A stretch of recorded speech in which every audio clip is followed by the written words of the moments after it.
అరే యాదగుట్ట అంటే మనకి చెప్పరా ఇప్పుడు 37 మందిని ఆల్రెడీ ఎలిమినేట్ చేసాం. 12 భాషల్లో ఐ లవ్ యూ చెప్తాను. అసలు ఆ అమ్మాయి మన కాలేజా కాదని డౌట్ వస్తుంది.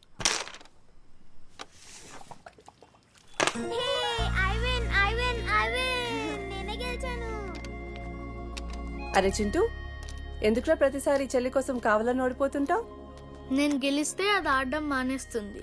అందుకే నేను దాంతో ఆడాలంటే ఓడిపోవాలి. So sweet. నేను దాంతో ఆడాలంటే ఓడిపోవాలి. ఓ వచ్చావా? స్టార్ట్ చేయి. హెయిర్ బాగుంది, ఆయిల్ రాసావా, ఫేస్ బాగుంది, పౌడర్ పూసావా అనేదో ట్రై చేస్తావు కదా, చేయి.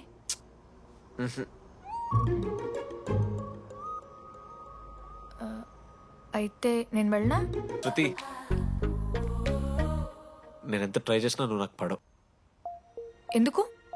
ఎందుకంటే నువ్వు పడిపోతే నేను ట్రై చేయడం ఆపేస్తాను కదా.